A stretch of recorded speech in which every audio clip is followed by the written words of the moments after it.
What's up guys, I'm Phoenix Master 1 and welcome to my analysis of the Double OC banner of this year featuring Kvasir as the Dark Mythic unit and Gullveig as the Anima Mythic. I'll also be going over my tier list of both of those mythics, and at the end I'll go over what you can expect from the next month. So Kvasir is a Dark Mythic unit who can boost up your speed in the Dark Season, and she is a Red Mage Cavalry unit as we have known in the story mode. So she's got Incipit Kvasir as her preferred weapon, which is a 14 might tome giving her minus some special cooldown. So her special becomes a 4 cooldown special, and then at start of combat, if her HP is at or above 25%, then she can give herself the +5 to all of these stats in the combat, and also inflicts penalty on foe speed and resistance by 15% of her visible speed.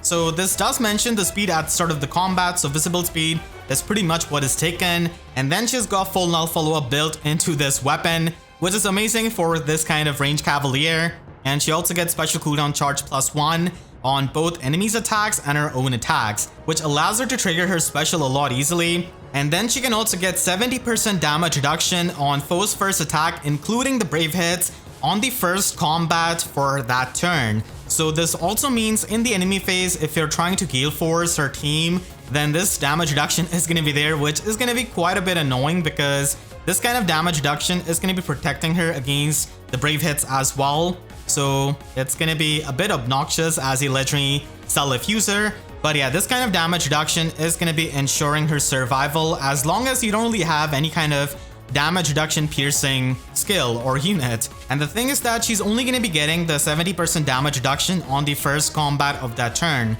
which is not the worst thing when it comes to ether raids, because either she's going to be attacking you or you're going to be attacking her. And then finally, she is going to be able to have the panic smoke built in her weapon.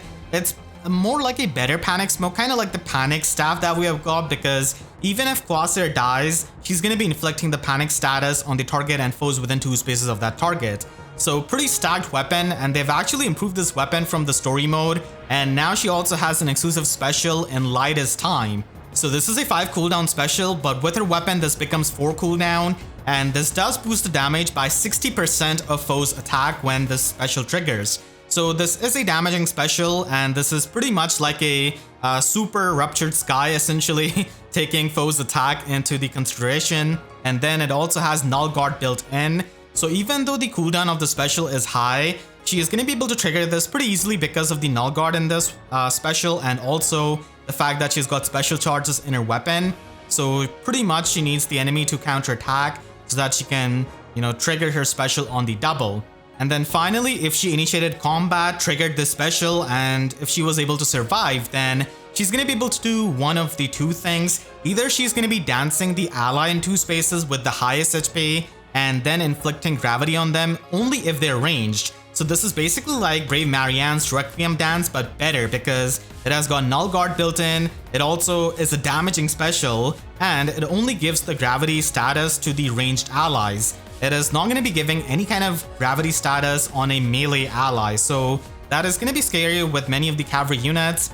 And if there is no ally that has acted in 2 spaces, then she's going to be able to give herself the Time Skate status effect, which allows any kind of ally in 4 spaces of her to move to a space adjacent to her. So this is going to be warping. This is like a super guidance essentially, but this can be stopped by Gatekeeper and Legendary Mirror, or if we see even more warping blocking kind of effects. So this special is really good because of the effects that it provides her with, and 60% damage of foes attack stat is actually not that bad because we have a lot of very high attack units nowadays. So having Null Guard from this special is really good when it comes to triggering this kind of special.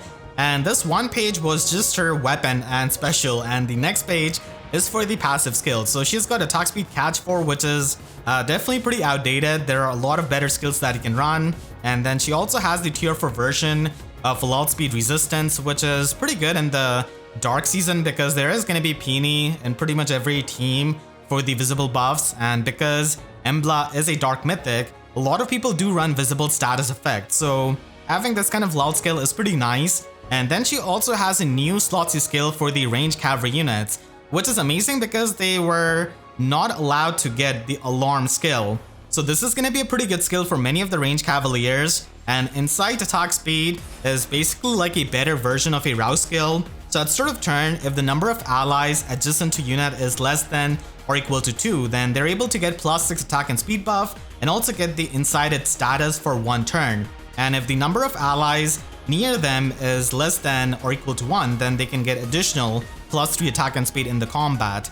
And Incited status is basically like a mini Spectrum Clash effect, which allows you to get extra stats depending on the spaces that you have moved, but the upper limit of this is going to be 3. So that is really not that bad considering the fact that this skill does already give you the visible attack and speed buff and also gives you the extra attack and speed in the combat. And then you can get even more attack and speed in combat. So pretty nice for a unit like Kvasir here, who's going to be using Ether Raid's defense and does need to get the most speed that she can get because of the monstrously fast threats and tanks that we have gotten. So she does bring some good fodder, and she herself is going to be a pretty amazing unit. We do see the stats of Kvasir in this trailer itself, and I really like the attack animation that they've got going. And we can see one of the things from her special, which is the Requiem dance part, dancing up Nerthus. And as you can see, there's no gravity effect on Nerthus whatsoever, because Nerthus is not a ranged unit. So that's the thing which she brings to Ether Raid's defense as a Dark Mythic. Overall, Kvasir is an amazing Dark Mythic unit who can function as a strong and fast nuke, and she can get like a lot of speed, which is going to be annoying for so many of the tanks because she's going to be surviving because of her damage reduction, and then she's going to be able to W and then trigger her special, which is going to be bringing a lot of trouble for you.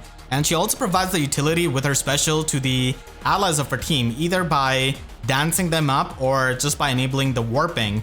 And the thing is that we have been seeing a lot of nukes that have insane damage reduction, like Duo Shamir, Wind Tribe Claude. Pretty much this year we have seen a lot of that. So they are just sending that message that it's no longer enough to tank the nukes. It is also really necessary to pierce through their damage reduction and kill them before they survive and bring more trouble for your team. And that is pretty much what Kvasir does. So I can see them having maybe some kind of mythic unit who can give you the damage reduction piercing, kind of similar to Legendary Female Leer. But until then, using Special Spiral 4 for the full damage reduction piercing and using stuff like Legendary Female Leer is going to be the way to go when it comes to facing Kvasir, because even Brave hits are not going to be doing enough to her because she has the damage reduction for it. So it is going to be truly really annoying for you to face her as a tank because she's really fast, she's probably going to double you, and she also has null follow-up, these special charges and everything, but she doesn't really have the damage reduction piercing despite all of the things that she has got offensively. And tanks that have got the full tempo effect, especially the defensive tempo effect, can prevent her from triggering her special because they're going to be neutralizing the special charges in her weapon. So maybe we see a lot of tanks having the full tempo effect going forward. I mean, we have already seen the Tempo 4 skills, which also provide the damage reduction piercing. So those are going to be the things that you'll have to watch out for if you're going to be using her on your Ether Raid's defense. But if you're trying to optimize her build, then you can definitely try and run Flared Sparrow and also get Oculus Strike from the Mythic Gullveig, because she's going to be wanting both of those skills as a Ether Raid's defense unit so that she can get that pre-combat 14 damage and be even more annoying to face. And Fortress is something you can run if you're going to be using her outside of Ether Raid's defense, but for the most part, I think that loud speed resistance is a pretty good skill for her. And inside, attack speed can work out with Cav lines and such, but if you're trying to have some other skills on her, then Fatal Smoke 4 could be pretty useful because a lot of times she's going to be surviving because of her insane damage reduction. And just stopping the healing and any kind of miracle shenanigans is going to be pretty good as Ether Raid's defense unit. And Colorless Feud could also be an option if you're not going to be running Embla on your team, so that way you can just shut down the support of many of the colorless units. And she just wants to stack up as much offenses as she possibly can, so try and run a Sacred Seal that can give her more attack and speed.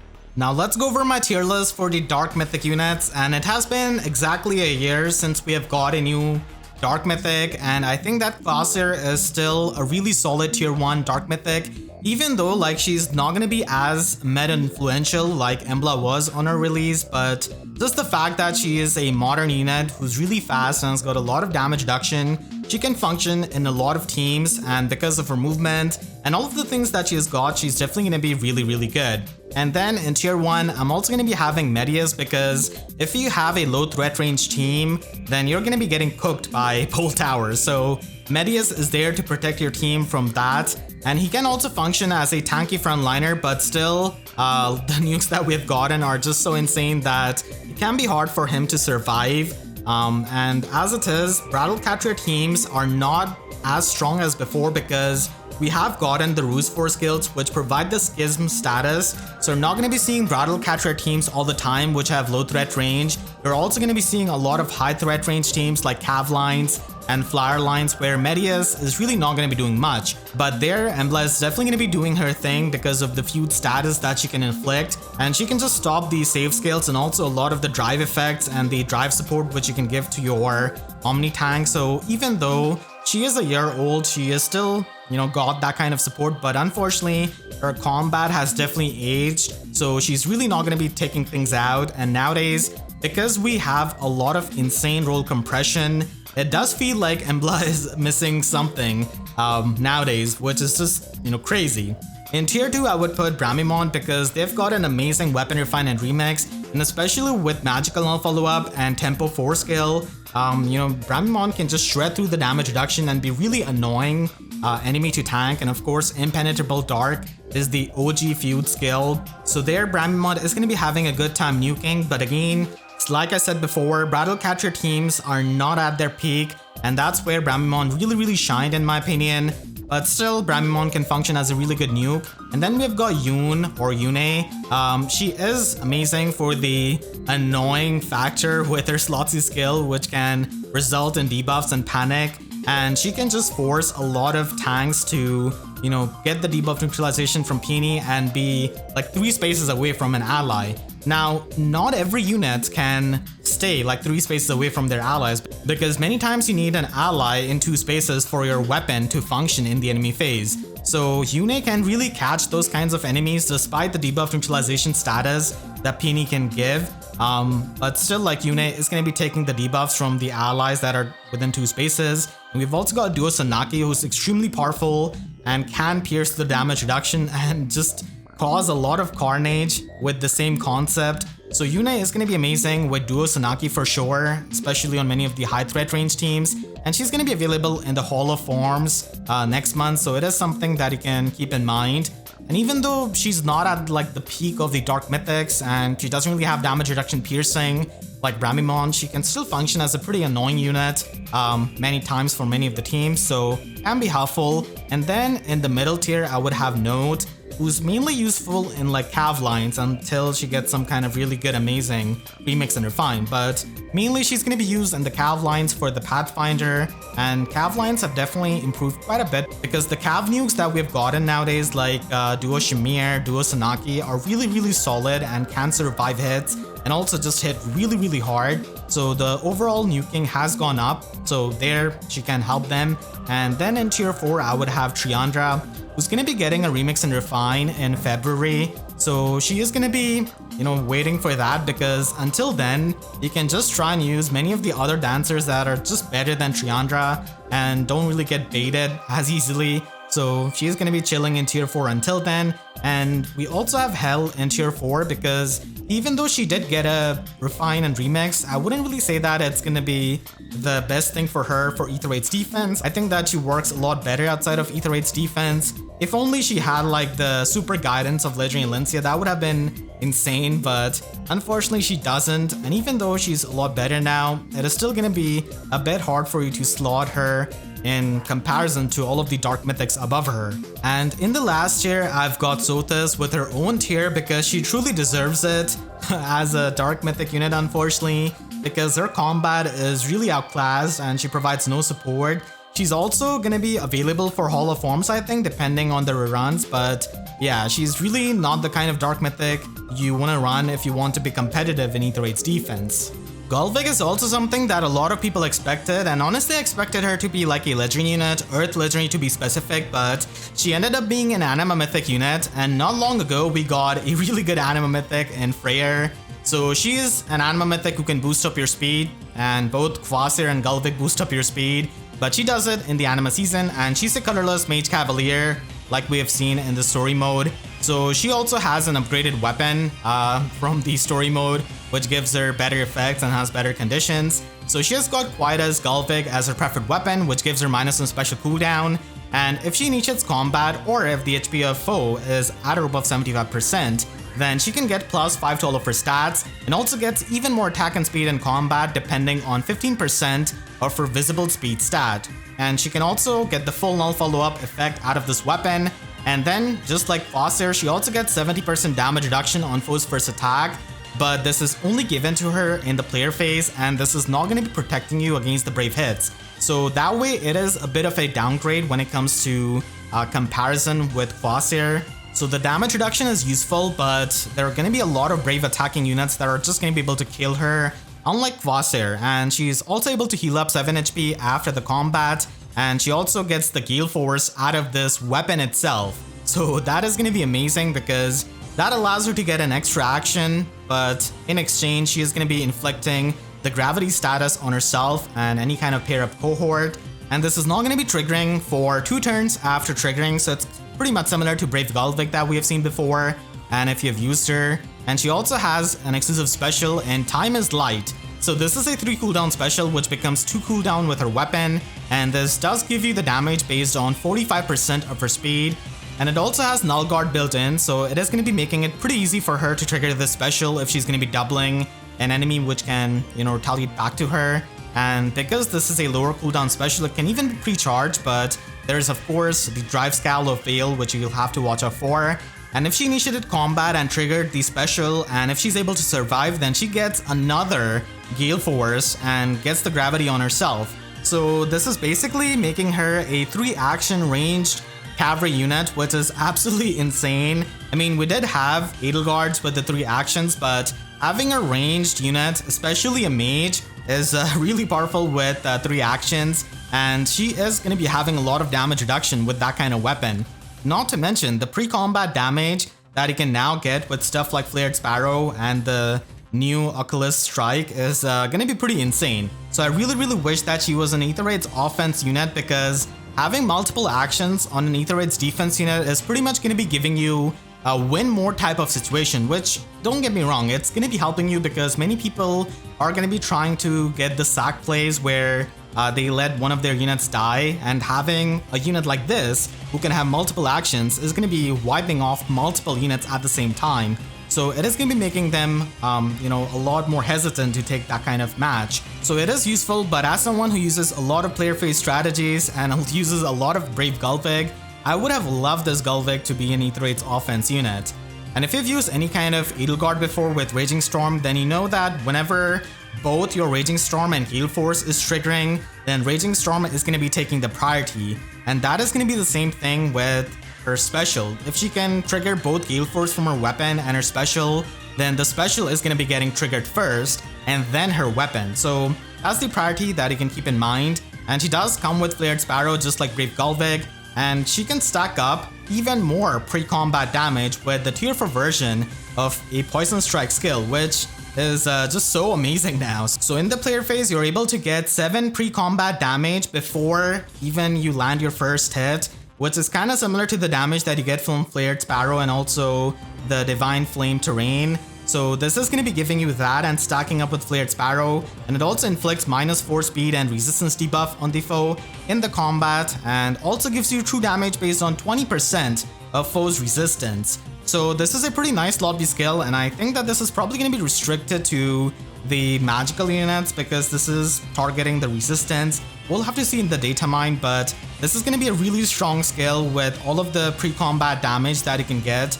with Flared Sparrow, with the Divine Flame terrain, and also with attuned Triandra that we have gotten now. So yeah, this is just going to be making her really hard to tank because before even her first hit, she's going to be doing 14 damage to you, and if the Flame terrain is active, then she's going to be doing 21 damage before, you get any kind of chance of doing anything.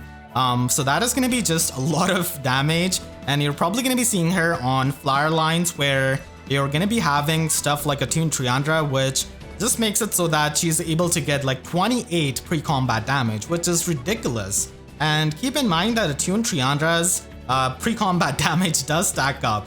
So you can get a lot of pre-combat damage, which is just the new insanity that we have got in FEH now, and Gullveig is going to be making full use of that.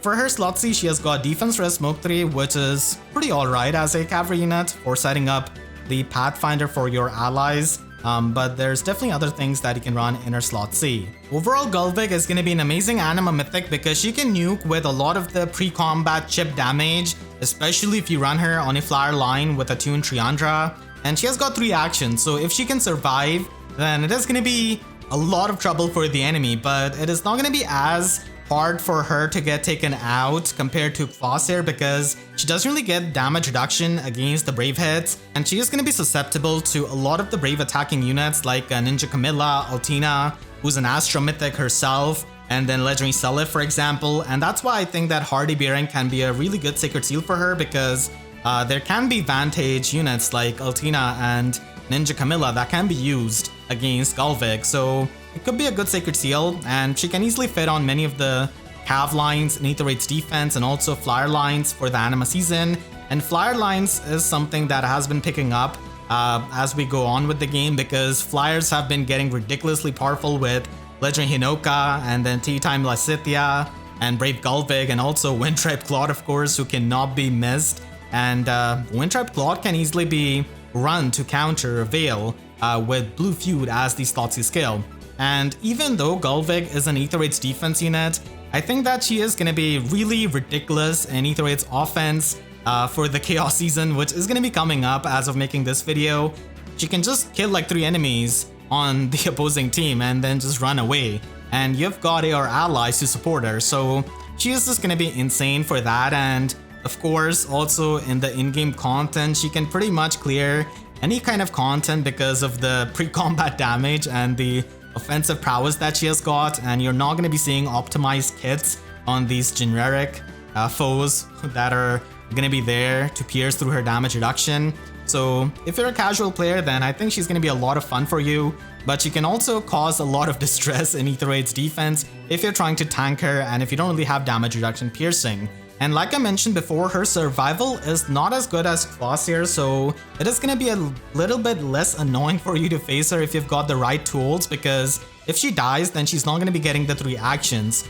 So you'll definitely have to plan for that, and she's still going to be a pain many times for tanking, but you can try and player phase those kinds of teams because, you know, Gullveig is not going to be having the damage reduction in the enemy phase. So they're really trying to push you to hit and run and Gale Force strats because tanking is going to be a bit annoying. It's not really impossible again, like if you have the tools and if you get even more supportive units in the future that can give you, damage reduction piercing passively like Legendary Female Leer, then it is going to be, a lot more accessible.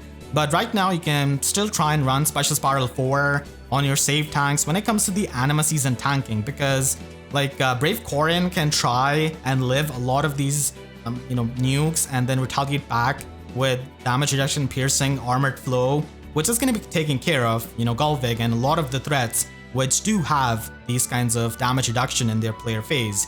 And you don't really have to change too much if you're going to be giving her other skills. Her slot C is the main, slot where you can have changes. You can try and run Colorless Feud for ignoring many of the colorless support units, or even Blue Feud if you want to ignore like Veil's damage reduction. Because at the end of the day, even though she has got, a lot of pre-combat damage, she doesn't really have the damage reduction piercing, so that's why it could be helpful. And then side attack speed could also be useful from Kvasir because you're going to be able to stack up even more attack and speed, which is going to be quite annoying for the enemy if they don't have any kind of damage reduction piercing. And again, Fatal Smoke is an Aether Raid's defense tool, which can be helpful against the miracle and healing shenanigans. And now let's go over my tier list of the Anima Mythic units. So just like the time when Freyr came out, I'm still gonna be having him in the first lot in tier 1 because he's an amazing Aether Raid's defense mythic unit for cleansing up the penalties and the status effects. Of course, he can only cleanse the,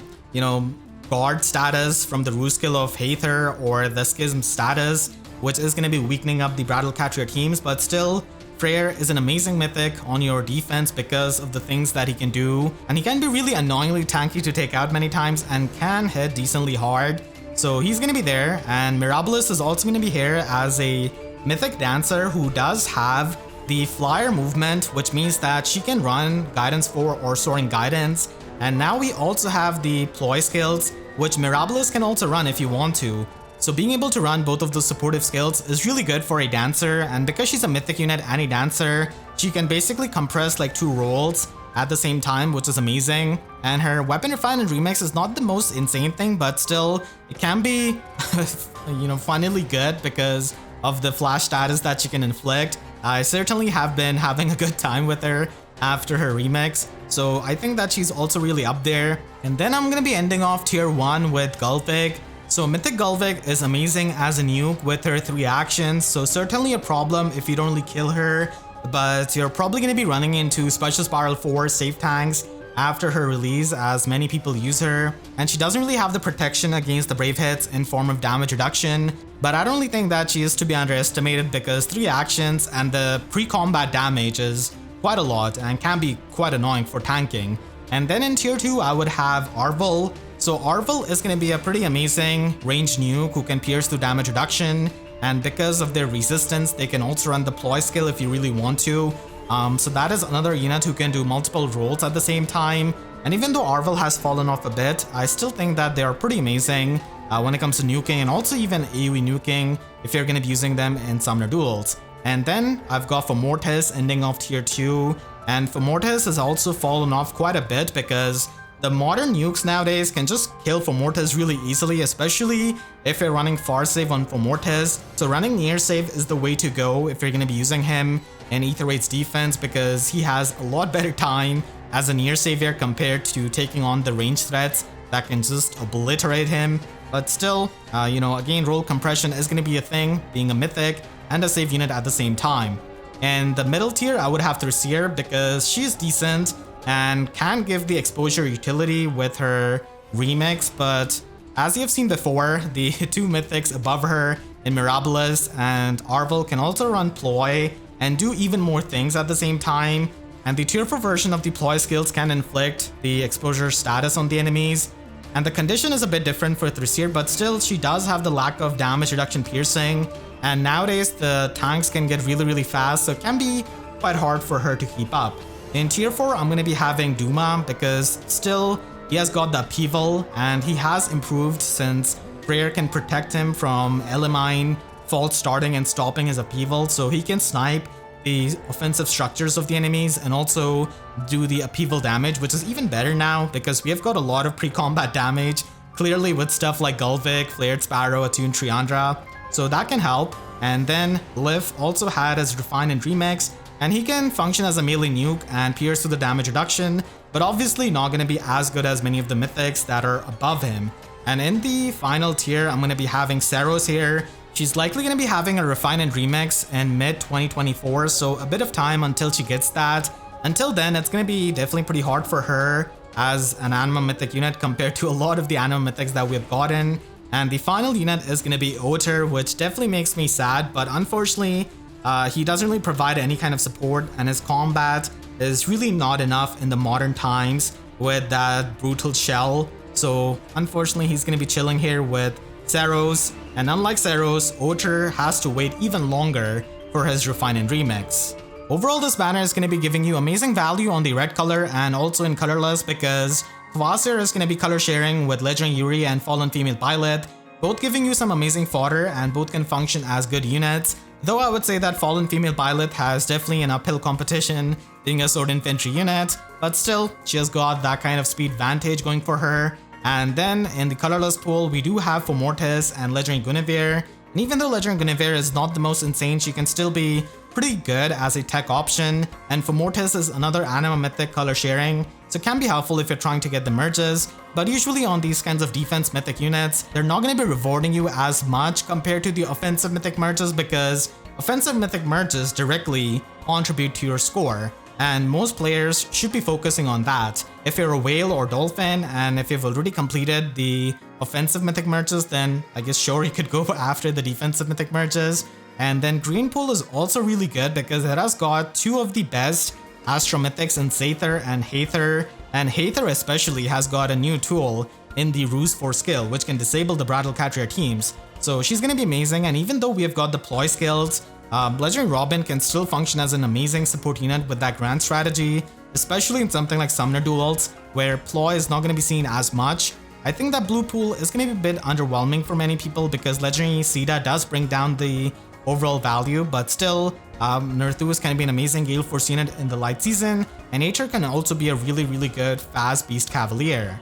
The next month, we should be having a new Book 8 banner, probably with a rearmed hero and a new OC, so that is something you can look forward to, and we should be knowing about that before this banner ends. And we're going to be getting a new winter banner that is likely going to be having Spark for everyone, even if you don't have Fate Pass. And there's also a possibility of having a new Double Special Heroes banner because they did do that last year, so they could do it again in December. And a new Water Legend is something you can look forward to with the Legendary banner at the end of December, with the Choose Your Legends 8 units rerunning. And there's also the newer banner, which we're going to be knowing about before December and this year ends. So for the next Double Special Heroes banner, I think this is probably going to be my educated guess. And the big prize here is definitely going to be Wind-Tribe Claude and Halloween Anna color sharing. So it is going to be something that a lot of people are going to be looking forward to. And December is usually the month where they like to, put out as many banners as they can so that they can have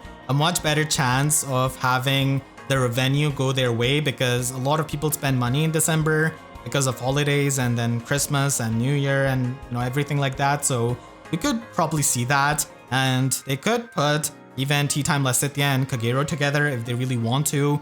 And for the next month's Legendary banner, I think this is definitely something we can expect. So every single December in the Legendary banners, we always have the Choose Your Legends units rerunning for the very first time. So that is going to be no different next month. And I think that we're going to be having a new Book 8 OC that is blue color. So that kind of OC is also usually rerun in this kind of Legendary banner. So when it comes to the new Legendary unit, I think they're probably going to be green, and water is the season that should be running at the end of December. So a new water Legendary unit that is green is something that you can try and expect.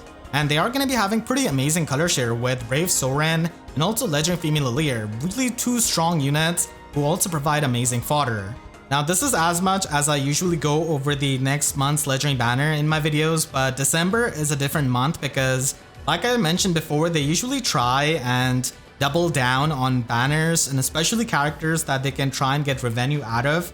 And we have seen it time and time again in December for all these years that they have put a popular woman as the Legendary unit. And last year we had Legendary Female Shez, and this time we are going to be having a Water Legend. So I think that Legendary Camilla could happen because Legendary Hinoka is Fire Legend, so the complete opposite element is Water, and she could be an Axe Flyer, and I can definitely see her having a lot of value in competitive game modes. And I think that Ivy also has a really solid chance because we have already gotten a Legendary Female Lear, and in December, like I mentioned before, Legendary Female Lear is actually running in the green pool. So Ivy could be someone who could color share with the Divine Dragon, and she is really popular from Engage. I believe she's only second most popular after Yunaka, and obviously Ivy is gonna be a Legendary unit before Yunaka. So this is my educated guess for the next month's Legendary unit, depending on the pattern that we have got for all of these years. So let me know what you guys think. We could even get a Legendary Minerva if they really want to, but I think that these two have the most chances,